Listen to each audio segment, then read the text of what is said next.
If you're a podcast host, listen up, this one's for you. My name is Allie Jackson. I'm the host of Finding Mr. Height, a dating and relationship podcast that I've been doing for 4 years now, sharing my positive and practical approach to dating that's built on my own life experience. And I wanted to share another experience that I've had, my secret behind monetizing my show. It's called Red Circle, and I was just telling my colleague about how much I love their platform. With Red Circle, not only am I getting a seamless hosting experience, but I also love the support I receive in ad sales. It's not just typical ad sales either. It's targeted opportunities based on my show and my life. And the platform is super simple. You just set your preferences and Red Circle matches you with sponsors that align with your show. You can vet every opportunity and their platform gives you great analytics. More recently too, my Red Circle team has brought me opportunities outside of my podcast on social media to really augment the podcast partnerships, bring them full circle. I just can't recommend them enough. If you want to give it a try, go to redcircle.com to get your free trial. That's redcircle.com for a free trial. This is a podcast from Minute Media.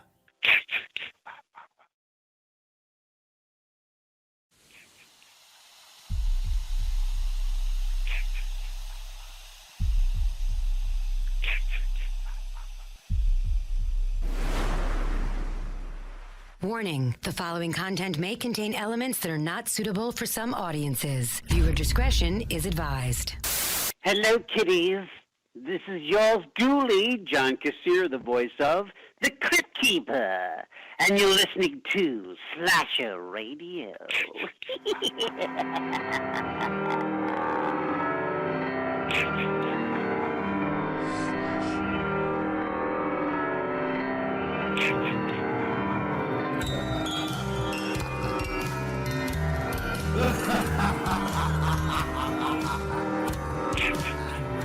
Welcome to Slasher Radio. My name is Bones, and I am joined by Kat and Rob. As always, what's going on? Not too much. I might have to poop. I don't know. Nailed the intro once again here at Slasher Radio. I'm just sitting here, and I told you I ate chili earlier, and I'm sitting here, I'm like, yeah, my belly kind of rumble. I can't tell if I really got a poop or not, though, so we'll just continue. You are a trooper. You're willing to shit your pants for this show. No, I'm not. If you see me mute my mic and you don't hear me for a little while, you know what I'm doing. But, we can keep going. Kat. Yeah. I don't even know why we bother showing up. Yeah, follow that. We're professionals. Yeah, we just have to move on.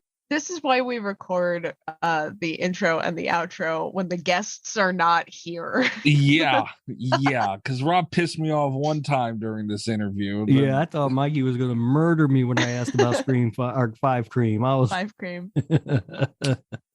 Yeah, we got an answer because Rob had to go ahead and ask about the 5 Cream thing. I could only imagine the look on Mikey's face when I said 5 Cream. I knew it was coming. And I knew, I don't know how I knew it was coming right there, but I felt it. And I immediately, before you even said it, started to get mad. Yeah. Here's the thing, though. These guys they're really cool guys. We were having fun and they were laughing and talking and stuff. So it felt like it was fine to ask. Like if they had been like, super serious, like, pretentious dicks, I wouldn't have asked. Thanks for listening to the show, James and Guy, being on it. We appreciate you. You're not pretentious dicks at all. No, we're not pretentious dicks. That's what I said. That was the point. Yeah. Yeah, they were fun guys. It's all our other guests of all time that should be offended. Yeah, right. No, but I would ask them other dumb questions too. I don't care. Yeah, you have. Yeah. As we mentioned last week, as we're talking about now, James Vanderbilt and Guy Busick joined us to talk Scream 5. They are the writers of Scream 5. We hit everything on here to getting the legacy cast back, them talking with Kevin Williamson prior to and during the writing process of this movie, just everything. Yeah, about 5 Cream. It's not 5 Cream. No, I'm saying we asked him about it. You asked him about it. I don't want any part of that. You and Kat asked him about it. We got the scoop. That's all I'm saying. Yeah. And bloody disgusting. Don't care. No, they don't care. Yeah. This is going to be the one. Watch that they finally say, you know what? Let's pick up Slasher Radio again. Yeah, but no, everybody knows. This is a spoiler-filled conversation, by the way. Yeah, if you haven't seen it by now, fuck you. I mean, seriously. Yeah. Get on it, guys. If you haven't seen this yet, like, you're not a true horror fan. I don't know why you're listening to this. Appreciate you listening to it, but I mean, we went on about how great it was. The reviews have been crazy for this thing. Yeah. Forget horror aside, go see this damn movie. Yeah, pause the show, go see it, then come back and listen. Yeah, that's fair. Spoiler-filled stuff coming up, but just such an awesome conversation. Yeah, a lot of fun. Yeah, so I want everybody to hear this. I want this to be super, super heard, kind of like our Thanksgiving episode, which was actually that is our highest rated show in a while, by the way. Very happy about that. That Thanksgiving thing? Yeah. Really? Yeah. Huh, all right. Rob just tried to piss you off for an hour. I didn't try and piss him off. I just didn't understand the assignment. So I just kind of did my own thing. As you usually do. Hey, I will have you know, before this interview, I did not ask once, who were we interviewing today? That's true. Yeah, that was nice. Yeah. I knew. That was nice. For a change, Rob was actually on top of what was going on, which is nice to know. Who you did that with freaking Don Mancini? I couldn't remember if it was him or somebody else that day was the thing. I mean, we're working with NBC, talking to Don Mancini, responsible for one of the greatest horror franchises ever. I couldn't remember if it was him or somebody else because we talked to a couple of different people, though. You should be ashamed of yourself. But nonetheless, Scream 5 is absolutely incredible. Great conversation, a lot of fun. All right, you know what? We're just going to throw you guys over to that interview now. I am so excited for everybody to hear it. This was a big deal to me personally, as I'm going to, you'll hear me get into it during the interview. But, I've been going on about Scream. I've always gone on about Scream. And it's such a big franchise to me because I grew up with Scream. Like when I could really start kind of understanding movies and putting them together and really like understanding what's going on in a movie as opposed to just, looking at it at a young age. I grew up with Scream.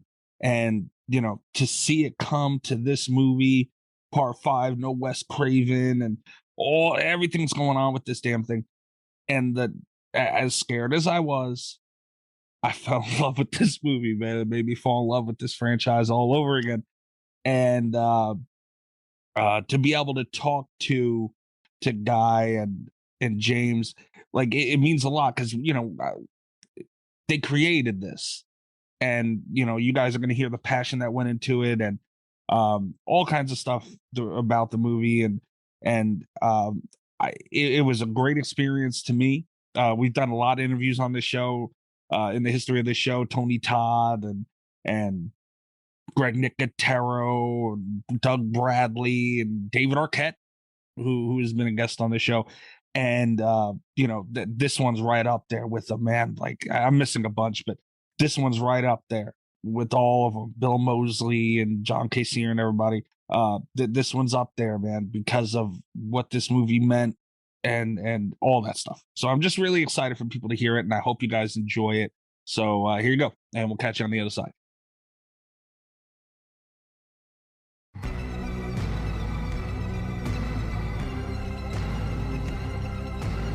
As mentioned last week, we are joined with very special guests, Mr. James Vanderbilt and Guy Busick, the co-writers of Scream 2022. Gentlemen, how are you guys doing? Really well now that the movie's out. We're much better now. So are we. I have been, since the movie was announced, I am a huge Scream fan. I am in the age range of when the original hit, and it's very treasured by me, and I was petrified of this movie. And I've been saying it on air since it was announced, and I was blown away when I finally seen it. I am also very happy that it came out. What do you think? Because we've seen films come out, especially new directors, new writers, and years later, and it's very rarely successful. You guys have been noted as big fans of the original franchise. How much did that tie into what you brought to Scream? I mean, I think that was sort of everything for us. The reason we wanted to do it was, we love it so much and didn't want anyone else to fuck it up. I mean, like as weird as that is to say, Gary Barber had the title. He'd sort of inherited a lot of the Weinstein library, and my partners, William Sherrick and Paul Neinstein in Project X, and I went and sort of visited him, and he was sort of going through all the stuff he had, and, you know, maybe we could collaborate on this or that. And then he got to Scream, and I said, oh my God, like I'm the world's biggest Scream fan. Like I saw Scream when I was in college and trying to be a writer. Like it's one of the reasons, you know, I write the way I do. Like it was so important to me. And you know, he said, well, will you write it? And I said, yeah. And he said, okay. And I said, okay. And then we walked out and I was like, did we just get Scream? Like that's insane. And the first thing I did was I called Guy and I said, because I'd known Guy for 20 years. He's just as big a Scream fan as I am. And I wanted to be in the trenches with somebody who loved it as much as I did. And we were just like, we're going to do this, and because we love it and we're not going to fuck it up. It sounds like you guys were both really excited about it. Did you feel any pressure of stepping in to the sort of shoes of Kevin Williamson, who's so synonymous with the franchise? Enormous pressure, absolutely. I mean, and we put it on ourselves as well, because as Jamie said, we are first and foremost fans. And so for us, it was just like, we want to know what happens next. We want to know what became of these characters after the fourth movie. And one of the first things that I'm so grateful for that Jamie and his partners did, and Spyglass as well, is reach out to Kevin. Yeah, we cheated. We called Kevin Williamson. We were like, we just were like, he's got to be involved. It all sprang from this guy's brain, and he was very gracious with us and with his time and with his knowledge, and he was sort of our guiding light, our sort of North Star on this whole thing. But yeah, we put enormous pressure on ourselves, because we're like, well, if this is it, if we get to do a Scream movie and this is the final entry in this franchise, let's put everything we have into it. What do we want to see as fans? Who do we want to see back? What kind of a story do we want to tell? And we've been feeling the pressure all along, but we also knew we were coming from a place of absolute love for the material. And so I think we just let that guide us. Yeah, I think the reverence for the first movie really comes through in this one. And I feel like what you guys nailed the best about this movie was all of the new characters that you created. Those characters were just fantastic. And, I didn't miss the legacy characters when they weren't on screen, because I was so invested in the new characters, the new batch of quote unquote kids, if you will, that you guys brought to us. And you guys knocked it out of the park with that. Thank you. Thank you so much. That was a huge goal. Yeah, thank you. I don't think I had ever liked a horror character as much as Randy Meeks until Mindy came along. We love Mindy. That one of the first things we decided was that somebody related to Randy had to be the new, kind of horror encyclopedia, the one that knew the rules, the one that could explain it all. You absolutely nailed it with her. Oh, thank you. She's a favorite, and what Jasmine did with it, just so unreal. We love that performance. We love that character. So it's really nice to hear that it resonated, because we love Randy too, obviously. That came through. Good. Well, you guys had mentioned that you're obviously relief that the movie's out, and you talk all this stuff about everything that you want to do right and buy the originals and all that stuff. You seem nervous. Were you confident? Because I mean, we are as fans, as viewers, we don't know until it comes out. You guys are sitting on and know and have seen and all this stuff. Tell us a little bit about that side of it, because you're able to see the finished product. You know what it is. You know what went into it. Where does that nervousness come from, and what's that process like when it comes out and you get this great response? Well, I mean, I think it's a couple different things. I think the first thing is we were always confident that this was the movie we wanted to make, right, and the story we wanted to tell. And I was in the editing room for months with Radio Silence, so we knew what the movie was. And I think Guy and I love the movie. But you never know if it's going to connect or not. You never know how you just don't, and it is one of those things where you're in a bubble to a certain extent. And with this movie, especially too, we didn't, we were able to show it to sort of friends and family, but it's not like we tested the movie 17 times and you know what I mean? So, and at the end of the day, it's really about, the people who buy the tickets and sit down and give you 2 hours of their life to hopefully be entertained by you. And so I think it was, once, at least for me, once I started to see some of the reviews, and this is certainly not always a movie, you're not making a slasher movie to get reviews, but to see people who really cared about the movie, who were fans, go, oh my God, this is what they're doing. Because, Paramount, to their credit, did a really wonderful job of keeping what the movie is about a secret. Yeah. And so once they were like, oh, that's what you're doing? Oh, that's interesting. That, I think, was the sort of the big exhale, for me. Yeah, I can completely agree with that. We were confident in the final product. We did make the movie we wanted to make, and we felt really, really good about it. And if there were nerves, it was just, we want to make the fans happy. We kind of approached this as fans, and we knew that we wanted to honor the fans and honor Wes's legacy and the legacy of the movies. And so it was just the true fans who have been with this franchise since the beginning, or who just discovered it, but love these movies. Are they going to accept us? Are they going to let us in too?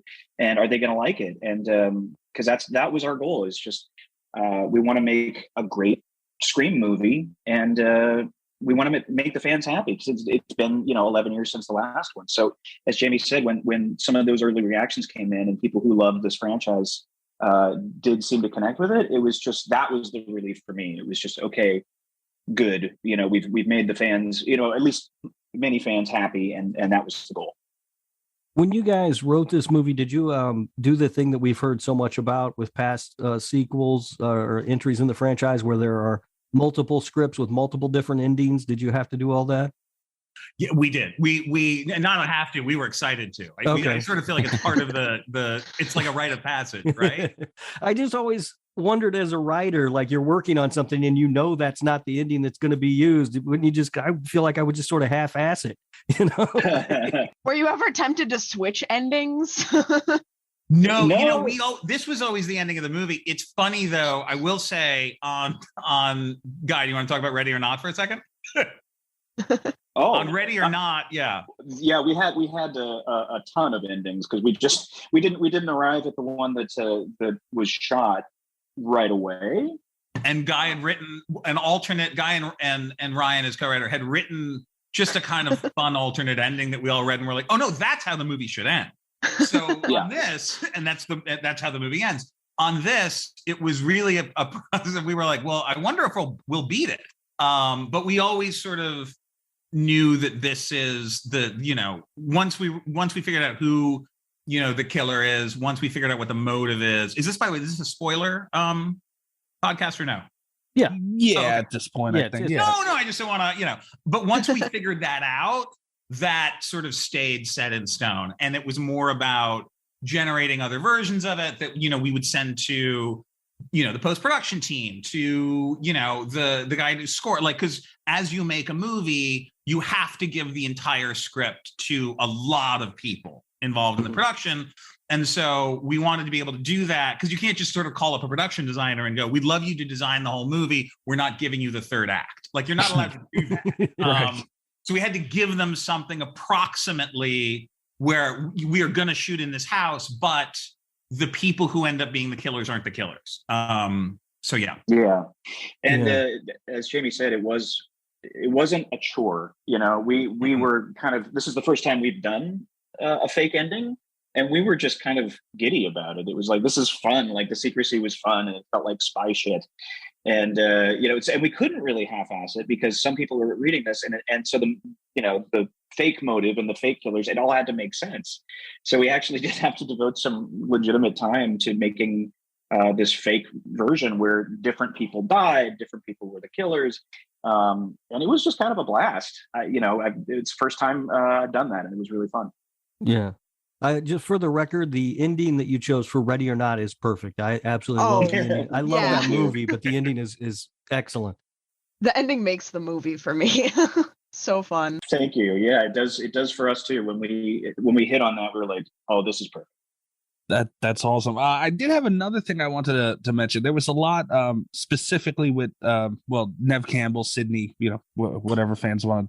That she was being I guess the word could be wooed into trying to, you guys were trying to get the legacy characters back early on. At least that's what was being reported. As the writers, was there anything, did you go into writing this with that mindset, that you're going to have to try? Like, what was that process like? If you could talk about that a little bit. Guy, do you want to? Sure. Yeah. No, we just obviously we tell people, yes, if they don't come back, we still have a movie. And I think we did have, ideas for how to make it work, but it was kind of like, we really need these guys to come back. So let's write the best possible version of this. And then just hopefully, the work is on the page. And one thing we wanted to do with the three main legacy characters was give them something different to play. And we put them in different places in their lives. Sydney now has a family and she's no longer running. Dewey's fallen on hard times, and he's separated from Gail, and she's off in New York living a different kind of life. And so that was a big thing for us, was like, if these actors are going to come back, we should entice them by giving them something new that they haven't done in this franchise before. But I mean, as much as we can say we had a contingency plan, we were just like, we have to get these guys back. It's just not screaming. We had no plan. Yeah, we had no plan other than,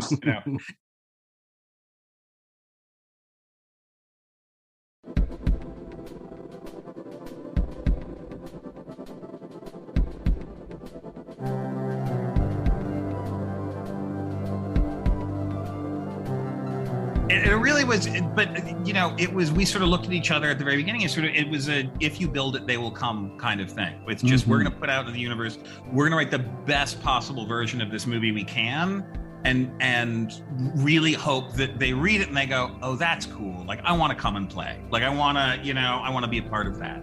And thankfully, they did. And I think Kevin being involved was a huge part of that, knowing that we had his blessing and that he was involved with it. I think, just in Radio Silence, reached out to all of them and wrote them letters and sort of explained how much Wes meant to them in their careers coming up. And so I think once they realized that sort of the place we were coming from in terms of making this movie, that's one of the things that they were like, okay, cool, this is safe. Like, because none of them wants to tarnish the legacy of it either. You know what I mean? Absolutely. It really matters to them as well, and it's, Scream movies aren't just another job, especially for those actors. And so having them involved and having Neve Campbell sort of be able to say, no, Sydney would say it this way, instead of that way, you go, well, you're right, Neve Campbell, she would. You mentioned Sydney being in a different place in her life. In the movie, she mentioned, I was just going to ask this. being married to Mark. Is that, I assume that is Patrick Dempsey's character? Yeah, I get confirmation that's from Mark Scream Kincaid. 3? I think that name was not chosen randomly. I think that's the best way to put it. Is there a Mark in Scream 3? I didn't hear that. Interesting. Yeah.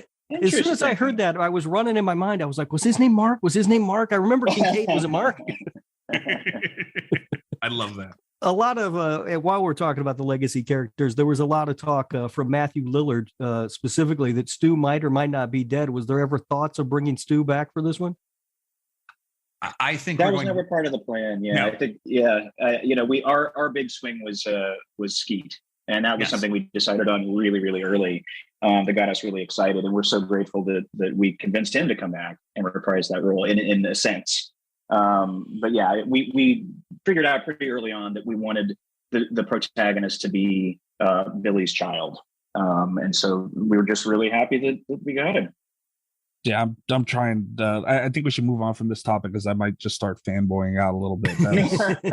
Oh man, I mean, you guys are right with the Mark name and everything. Like, you guys did just such a good job with callbacks to where it wasn't like we're getting hit over the head with it, but it's like it because Scream has always been like an intimate franchise. Characters return for so long and just so much involved with it. And I guess kind of what you guys said, it's not just another job, but without naming names, obviously, we've seen other films and franchises to where, it came across, the finished product came across like another job or cash grab or whatever you want to call it. And that's what was so scary to me as a big Scream fan that, oh man, what's it going to be? But I'm just so appreciative of you guys for not treating it like that and realizing how special this franchise is. Oh, thank you. Thank you. No, we that means a feel lot. the same way. Just it's, I'm so happy that comes through because it is so near and dear to our heart, and so much, I think, in the DNA of both of us I think we both saw it as we were trying to become screenwriters. Do you know what I mean? And just speaking for myself, seeing a movie and Wes is so incredible in the things he does, but seeing a screenplay, Kevin's screenplay, is so smart and confident and has such a great voice, but is also so in love with the genre of slashers and sort of brings it to a different place. And it was just watching a movie that can deconstruct an entire genre and yet be one of the best examples of that same genre as it's pulling it apart is such an amazing sort of having your cake and eating it too. This franchise means everything to us. So I'm so happy. I absolutely. And you can draw a direct line between the original Scream and Ready or Not. It was a huge influence on all of us. But the idea that you could have a horror film with characters who aren't just machete fodder, that you actually care about, that look like fully realized people, and have humor and fun in that slasher movie. It's such a mind-blowing experience. So it really stayed with me, and you can see the influence, in Ready or Not. Oh, absolutely. Yeah. We've said, because, when all this came out of a new Scream movie, we were like, who the hell is going to, and they said, Ready or Not. I'm looking up the IMDb. Who the hell do these guys think they are? And, when we talked about it several times, Ready or Not looked Screamist, kind of, and it looked like Scream. It absolutely. And we were like, okay, so these guys, you could see it there. And you guys are 1,000,000%. It came through, you could feel it 100%. That's awesome. Last thing I wanted to touch on, I guess this is definitely a spoiler episode, but you guys got rid of Dewey. Yep. That took balls. What go, because you have all the 3 legacy characters. It could have been anybody. What went into that decision? It was, something we came to pretty early on in the process. In terms of just working out, we did feel that it seemed like giving him the arc that he has in this movie felt like a really great thing for David to play that he hadn't played before, but also felt a little bit like a logical conclusion. And the other thing the guy and I always talk about is Randy going in Scream 2, I think is such an enormous kick in the gut. I remember the first time I saw it, and it just let you know that anything is possible. It's like there are no guardrails anymore, and we felt like we needed to bring some of that back into the franchise in this movie. As much as we love Scream 3 and Scream 4, there got to be a sort of a plot armor situation going on. And I think for all of those reasons, and then also I remember us banging our heads against the wall going, Sidney Prescott would never go back to Woodsboro. Like, what would bring Sidney back to Woodsboro? And we kind of realized there was only one thing that would do it. And so it's weird as a writer, you can write things that break your heart too, right. But is also the right thing for the story. And I think that's what, that moment it was for us. I love the fact that Dewey really doesn't want her to come back to Woodsboro. Yeah. And he's ultimately the reason that she does. Yeah. Yeah. Yeah. And it's such a fitting scene. Yeah, it's kind of heartbreaking.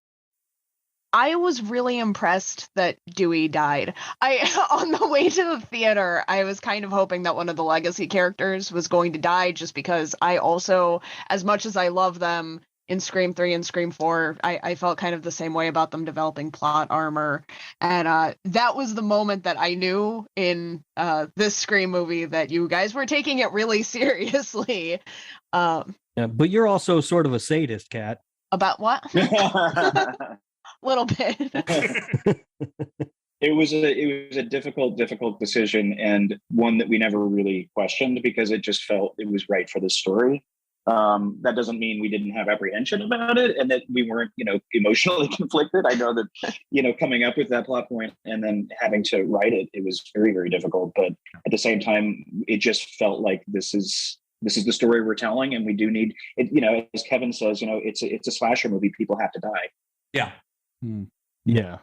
That was a hard, but you guys did. It was done so well, and it's like, and I'm the one out of the three of us that, don't get rid of anybody, don't change anything. I don't like change. But it was done so well that like you don't have time to be mad at it. If that makes sense, because there's so much emotion there. You're so impressed with what you just seen, and you don't have time to be mad about it. Like I'm still not like I'm upset about it, but I'm not mad about it. And we've seen characters and other things die, and it's like, you kind of just stare at it and go, what the hell did they do that for? But I think it's all done, and it's all how it's done. And you can't get mad at what we've seen with that. That was incredible. Good. And, another thing about it was we knew it would give Courtney a different color to play that she hadn't as Gale in these movies before. Just this total sense of loss and devastation. And then it's such a motivator for that third act, because now you really fucking hate this killer, and you really want to see Dewey's friends, his ex-wife and his close friend, get revenge. Yeah. And so it fully, hopefully invests you in we want to see the good guys take out the son of a bitch. Yeah. But if you're asking at the beginning why we were nervous, fair, very fair. Yeah. Well, actually, I just thought of one last thing I wanted to touch on real quick. You mentioned earlier, I think it was Guy, you had mentioned the term final entry. Was that what this was looked on as? Is there no other talks currently of a Scream 6? I mean, sorry, go on. Go ahead, Jimmy. Oh no! What I was going to say is I think that's more just about the way we approached this was. I've been involved in other movies where people are like, it'd be amazing. Like, we'll do this one will start it. And then in part 2, we'll do this in part 3. And then you don't get to make part 2 or part 3 because people didn't like part 1. Right. And so when we came into this, we just went, we want to put everything in this. Like if we get one shot at this, what do we want to see in a Scream movie? And so the approach was always, and by the way, this is how Scream 1, 2, 3, and 4 were made. Yeah. Give the audience a full meal. Give them everything, give them which is not something that's done as often these days, interestingly enough. So that was really the approach with this movie. And so right now, that's sort of where our heads were, just getting this movie done, getting it out there. Listen, Guy and I love working together. We love radio silence. We love these actors. So, whatever the future holds, the future holds. But for right now, it was really, just not screwing this up. Exactly. I've said that, we talked about the new characters you created, and I think that I would love to see a movie with that new group of characters going forward. And it's not often you leave the theater after having seen the 5th movie in a franchise excited to see the 6th. That's well, thank you. That's a huge compliment. Yeah. I mean, we put everything we had into this, and, we really wanted to create a new cast, much like the first movie that just you really loved and cared about. So that's just a huge compliment. Yeah, you guys absolutely killed it. Was there ever any thought of naming the movie 5 Cream? It was definitely called 5 Cream behind the scenes. So yes. Yeah, I got a little bit of a win in there. Yeah, no, Jack Quaid had shot glasses with 5 Cream made. There were shirts with Ghostface carrying 5 bottles of cream. So certainly. I love that. I love that so much. Oh yeah, it certainly came up. Yeah, that's fantastic. I don't know if I'm allowed to say it's not 5 Cream anymore now. I don't think so. I think we won that one. Damn it. Mr. Vanderbilt, Mr. Busick, thank you so much for your time. We appreciate it so much. We love this conversation with you guys. And just again, thank you very much for what you put into this film, because, personally, it meant a lot to me. And it's, you guys just, thank you so much. We could feel the passion. And just thank you for what you did. Yeah, thank you for your time, and yeah, for what you did Thanks for having with us. Five This was a Cream. lot of fun. Yeah, no, thank you guys so much. And honestly, like it's we're so excited that people who love the franchise like we do are responding to the movie that way. So the fact that you guys love it means a ton. Yeah, the movie is much, much better than I could have ever hoped for. So thank you for that. And also, Mr. Vanderbilt, while I have you real quick, I just want to thank you for Zodiac as well, which is one of my favorite movies of all time. Oh, thank you so much. Such a fantastic movie. I could talk to you for hours about that, but I won't. No, I appreciate it. Thank you. Listen, happy to come back. So whenever you want to. Great. Thank you so much, guys. Enjoy your night, and thank you for your time here. Thank you, guys. Thanks for having us. Thank you. Have a great evening. Thank you, JC, for setting everything up. Appreciate it so much.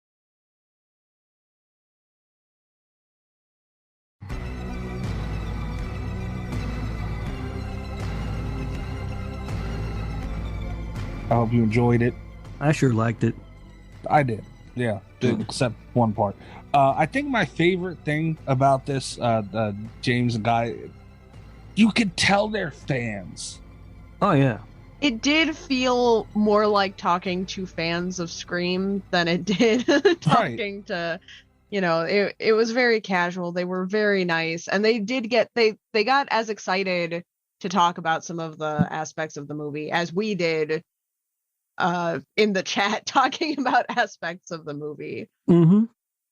Right. And well, people don't know this, but we were actually offered an opportunity to see the movie before it came out. We were invited to a screener in Manhattan, which we were found out about it the day before. So yeah, I would have had to drive overnight to make it there. Right. And, despite what people think, not everyone in New York lives in Manhattan. It is a bitch to get into Manhattan, especially on a day's notice. So, wasn't able to make that. And they had parameters around it, which we were confused. Paramount and the directors and writers, they had parameters that they wanted the movie seen prior to interviewing, which we thought was weird.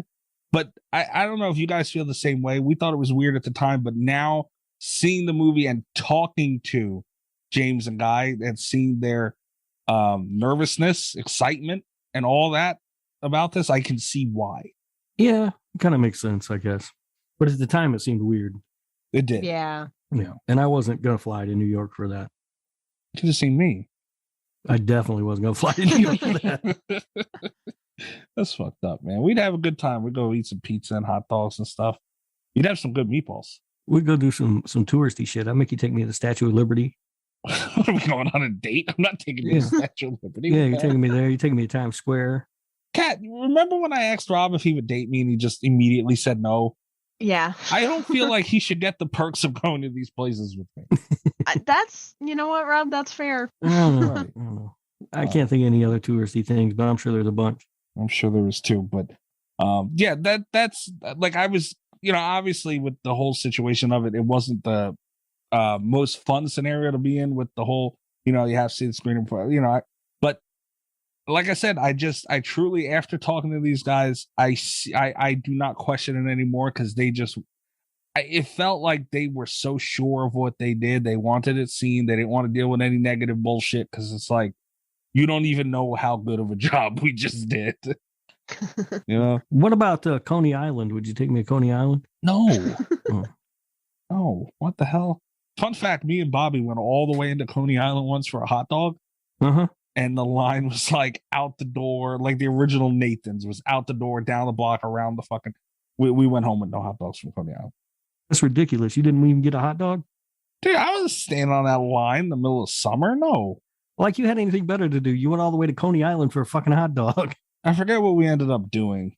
But yeah, obviously we didn't have much productivity during the day. We went all the way out for hot dog, didn't even get it. So disappointing trip to Coney Island. Anyway. We could meet at the top of the Empire State Building like Tom Hanks and Meg Ryan. I thought you didn't want to date me. They also didn't date, Mikey. Yeah. So did they end up dating? I don't know. They smooch. I don't even think I've seen. Well, I haven't seen that movie all the way through. Yeah, we can make out. Oh, wait a minute! What kind of whore do you think I am? What the hell? No, I require commitment first. God damn it! I feel like you've derailed this conversation, Mikey. You brought up the Mikey, how dare you? This guy brings up Coney Island, and here we go. My fault. But no, I mean, I really truly hope that people have seen this movie. Like, if you're listening to this and you haven't seen it, I'm gonna Jay and Silent Bob you and just go to your house and we're gonna fight. It's gotten to that. That'd be fun. Yeah, check it out. Yeah, I mean, it's so much better than I expected. They absolutely nailed it. I've said numerous times already, but you don't leave the theater after having seen the 5th movie in a franchise excited to see the 6th movie very often. But they did it right. They did. I haven't been this nervous to see a movie since A Nightmare on Elm Street. And like I said, that one burned you. Yeah, but I kind of it wasn't Robert Englund, so you kind of knew, Yeah. Like this one, there was no reason for this to be bad. And I just, like Rob said, it was I had high hopes and I was like, man, it's going to be great. I have a strong feeling, but I did not expect it to be as good as it was. Yep. It's a really good movie. Check it out. Absolutely. And thank you very much to Guy and James for coming on the show. Yeah, it was a fun conversation. It was, man. Yeah, a couple of nice guys. Absolutely. And James did say that he would come back on to talk to you about Zodiac, Rob. Yeah. Zodiac. I love that movie. I think you could do that interview alone. Oh, come on, guys. I'd want to be there. Yeah, see? It's a good movie. If you get Rob talking about Zodiac, I feel like the interview will be as long as Zodiac. Yeah, remember how my biggest complaint with Zodiac was that I don't rewatch it very often? Getting to talk to the writer of Zodiac about the movie is one of those situations where I would rewatch it. I don't know why you don't rewatch it anyway. I find it to be a feel-good movie. It's just because I don't think it's a feel-good movie, I guess, is why. I don't know. There's something about it that's comforting. Yeah, it's a little weird. But I mean, I don't want to make it sound like we're knocking Zodiac. Zodiac is Slasher Radio approved with an 8.7. Yeah. It's our second highest approval rating, I think. Behind Jack Frost, because you gave it a 10. Not behind Jack Frost, behind Black Christmas, which is a 9.5. Yeah. I mean, if you're behind Black Christmas, you're fine. Right. Yeah. I was going to say there's a lot worse problems in the world to have. Yeah. Love Zodiac. Great movie. We got some business to take care of. Oh shit, we sure do. A little thing called the Slashy Awards didn't wrap up quite the way we wanted it to last week. So no, I had blocked this conversation out. I completely forgot about it, to be honest with you. Now I have to find the tweet because I forgot about the whole fucking thing. I thought you deleted the tweet. I did delete the tweet, but I screenshotted the tweet. Oh, okay. Because I'm semi-intelligent. I was gonna say, if you're going through looking for the tweet, that's gone. Yeah, no. Okay, I do have the tweet. Okay, yeah, no, I completely forgot about this. Holy shit. The best movie of 2021 Slashy from last week's Slashy Awards and the week prior's Slashy Awards. It was a tie for the best movie of 2021. Yeah, arguably the second biggest award of the show, behind the Lord Humphrey Lifetime Achievement Award. And it came out a tie, which was weird. It's definitely the biggest award. That Lord Humphrey thing doesn't even count. Yeah, you tell that to Al Bundy. I'm telling that to Philly the Ass Eater, who now he's in trouble because he'd let you up here. Anyway, so our master plan was, which Greg, by the way, called me out for. I know, I saw that, made me laugh. Yeah, bastard. So we decided that we were going to send out a tweet. And that's the best way to get the widest range of answers, settle this once and for all.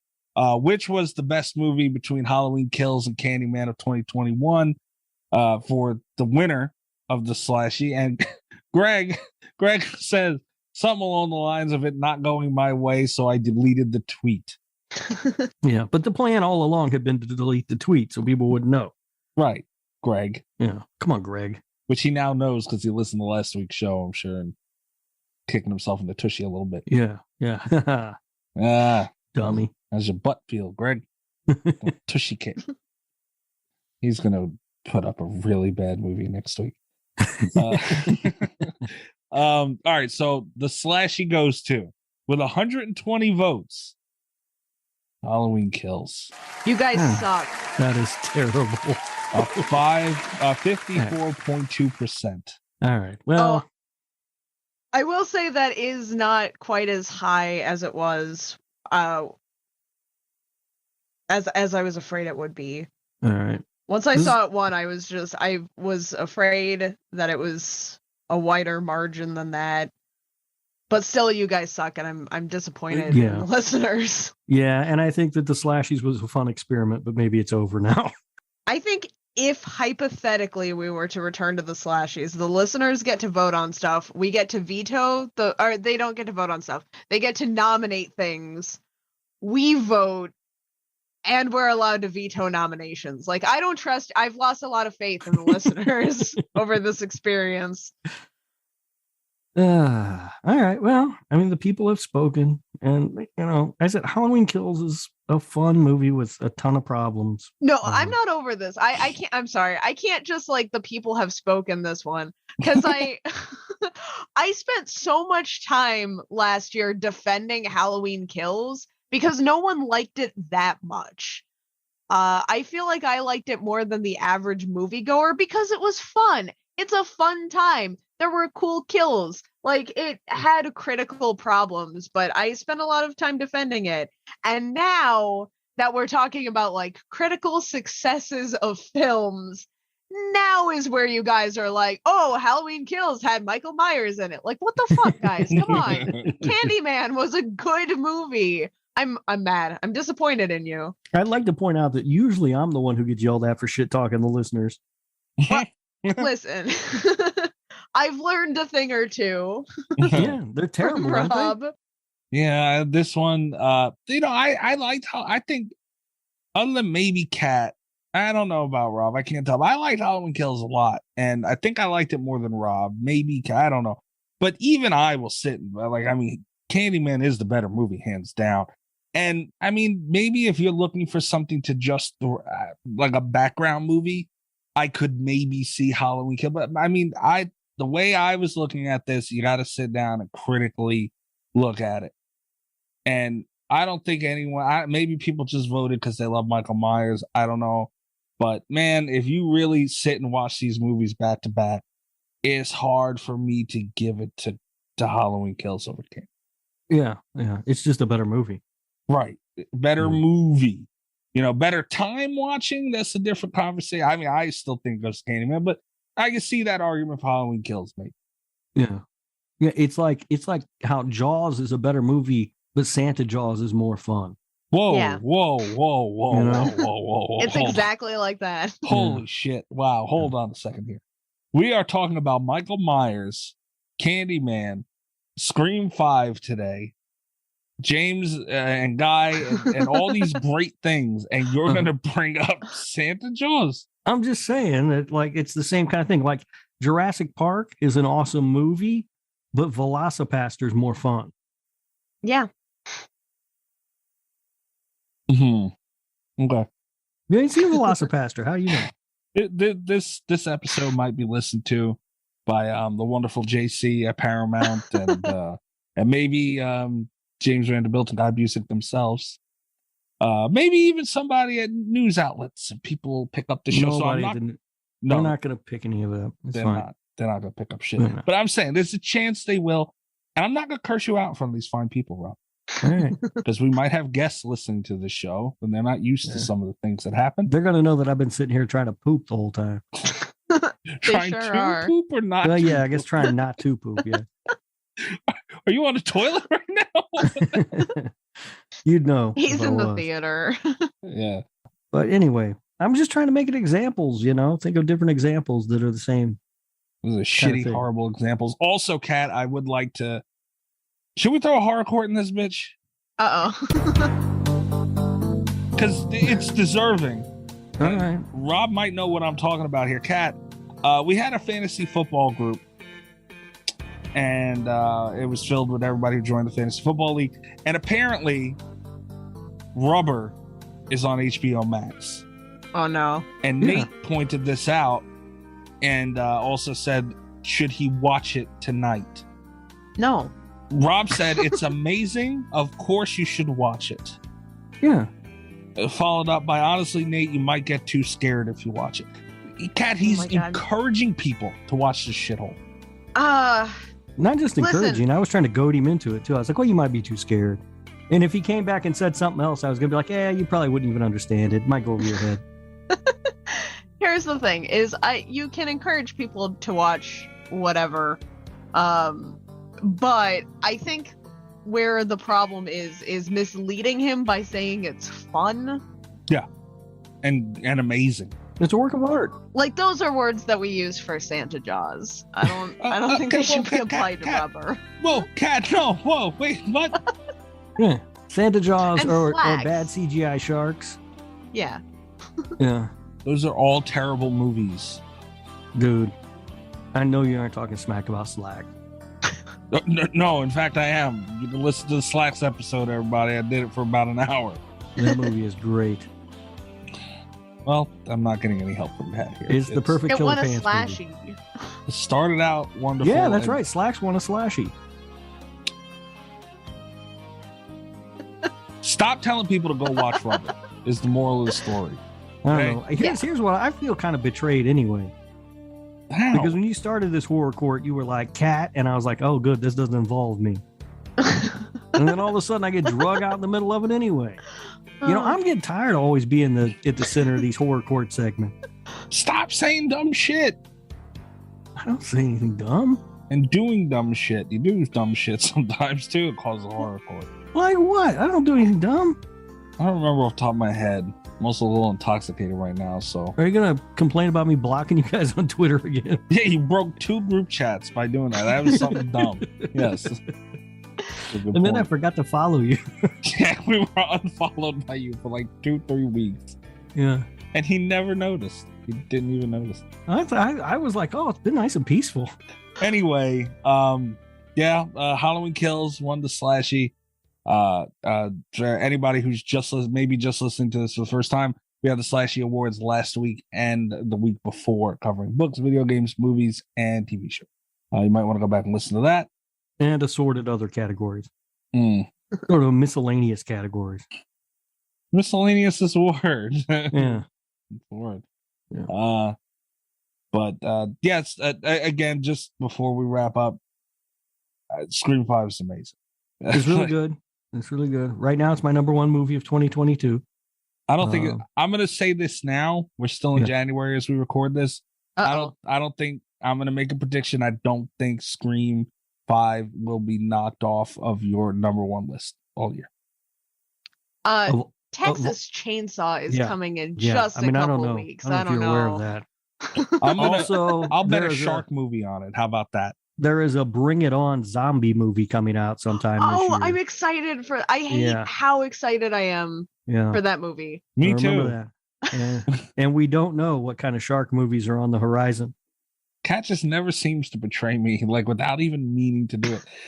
But okay, I bet a shark movie that Scream 5 will not be dethroned as your favorite movie of the year. Are you talking about all movies or horror movies? Shit. Horror movies is fair. All right. Because right now it's number 1 on my all movies, but I've only seen a few movies from this year. Right. And you know, you like shit like Shape of Water, which is not a horror movie. So, you know. That is the greatest horror film ever made. The best horror movie, it will not be dethroned. Betting a shark movie on it right here, right now. All right, we'll see. It's a really good one. It's not going to be easy. You better not fuck me. I'm glad that you bet a shark movie. Yeah, I mean that's my currency on this show. Apparently, is shark movie. Unfortunately, I don't know how the hell this happened, but that's like my form of currency. Whenever we want Kat to do something that she really don't want to do, I pay in shark movies. Yeah, that one with Alicia Silverstone's out now. I think that's the one Chris tweeted about, right? I didn't know it was out. I don't know. Oh, that's exciting. I think Greg tweeted about that, didn't he? I don't listen, Chris, Greg. I don't know. Yeah, I don't know which one. I remember yelling at them because they said it with the look. Yeah, it was Greg. It was fucking Greg. Another shark movie just for Mikey's Dead and Slasher Radio to watch. And then he did the Italian fucking fingers and the thumb thing, which I really don't appreciate that emoji. He really likes the Italian thing. He I'm glad. loves that fucking shit, dude. The old fucking capiche, the hand thing. I can't even find that. Like, how does he even do it? It was actually both of them, because EyeRChris also sent one. He just retweeted the Fangoria link that said it's a shark alert at Radio Rob and at Cat Valor. Oh, and tag me and I was sneaky bastard. We're getting shark alerts now. Yeah. And I don't hate that. I don't hate that at all. No, I think it's good. What has this show turned into? Like, really, we have shark alerts. Like, what kind of bullshit is that even? Shark movies are the best, Mikey. I wish you'd get on board. No, I'm good. My never-ending war with shark movies against Cat and Rob. You had fun with Jaws 3D. Yeah, but that's Jaws. Yeah, I had fun with a Jaws movie. Yeah. But yeah, anyway, so Scream 5, man. That's it. I don't know what else to say about it. I want to just take a second to thank Guy and James one more time for not like, this could have been very easily a cash grab, and they could have just did whatever it is they had to do and treated it like another job, as we talked about. I'm truly grateful that they didn't do that. And I'm also mad at them because they made me question my favorite franchise, which I don't know still what to do with that. Yeah. Well, it's a great movie, and you can tell that it was made by people who really enjoyed playing in that sandbox. They did an excellent job, and super nice guys. Great interview. Thanks for not yelling at me for asking about Five Cream, and also giving the answer that you did, because Mikey, I know he damn near had a heart attack. You should be thanking me for not yelling at you.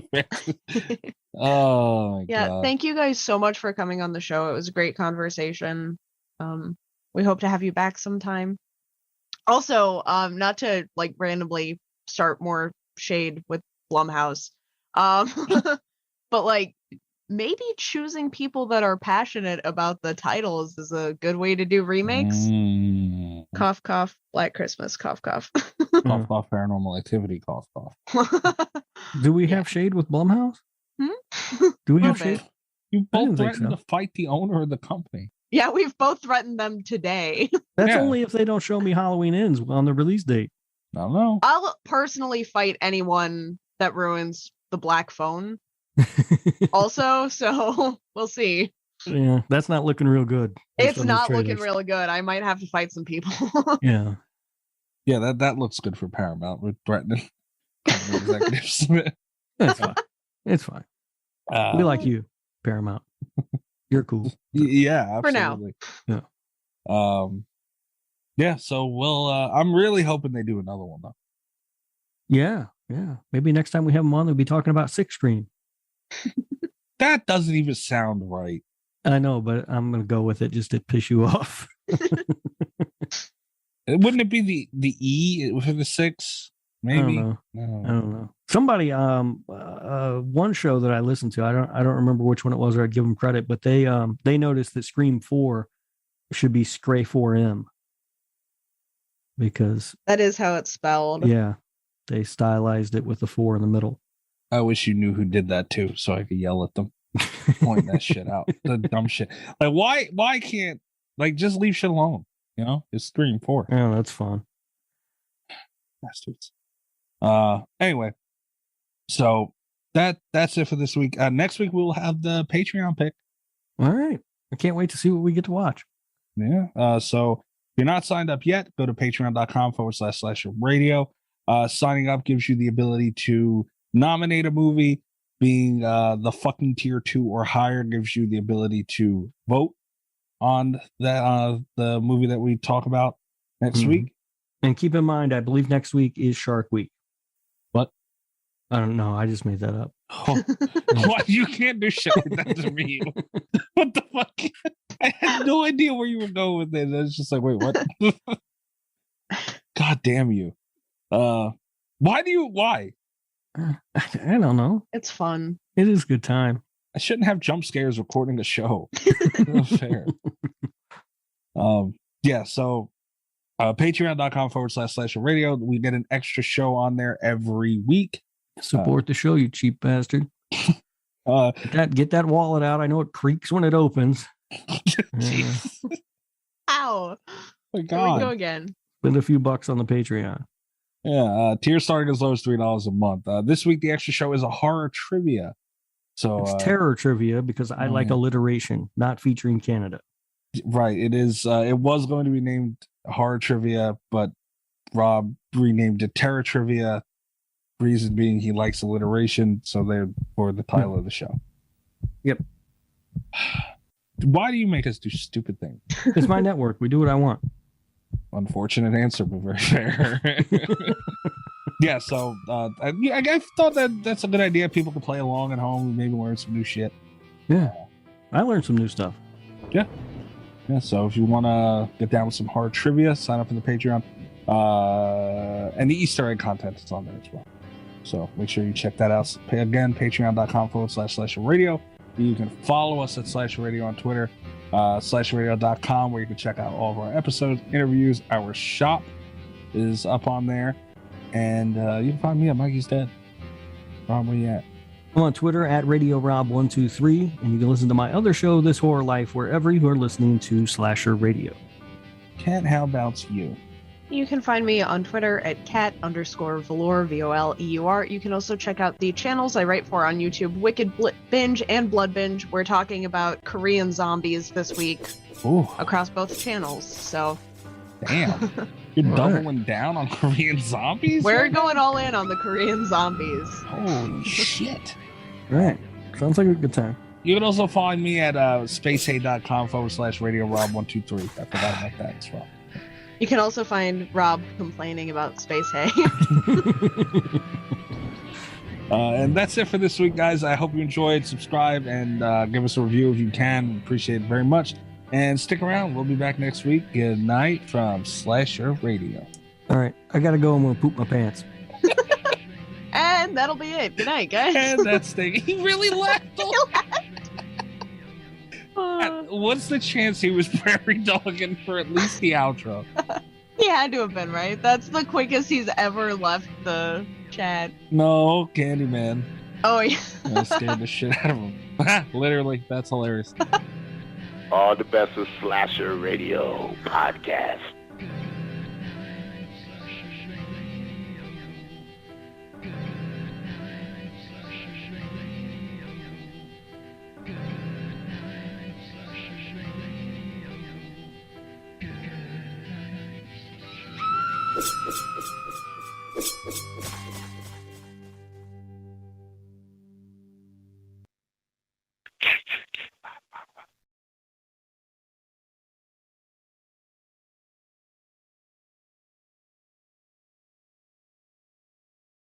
If you're a podcast host, listen up, this one's for you. My name is Allie Jackson. I'm the host of Finding Mr. Height, a dating and relationship podcast that I've been doing for 4 years now, sharing my positive and practical approach to dating that's built on my own life experience. And I wanted to share another experience that I've had, my secret behind monetizing my show. It's called Red Circle, and I was just telling my colleague about how much I love their platform. With Red Circle, not only am I getting a seamless hosting experience, but I also love the support I receive in ad sales. It's not just typical ad sales either. It's targeted opportunities based on my show and my life. And the platform is super simple. You just set your preferences and Red Circle matches you with sponsors that align with your show. You can vet every opportunity and their platform gives you great analytics. More recently too, my Red Circle team has brought me opportunities outside of my podcast on social media to really augment the podcast partnerships, bring them full circle. I just can't recommend them enough. If you want to give it a try, go to redcircle.com to get your free trial. That's redcircle.com for a free trial.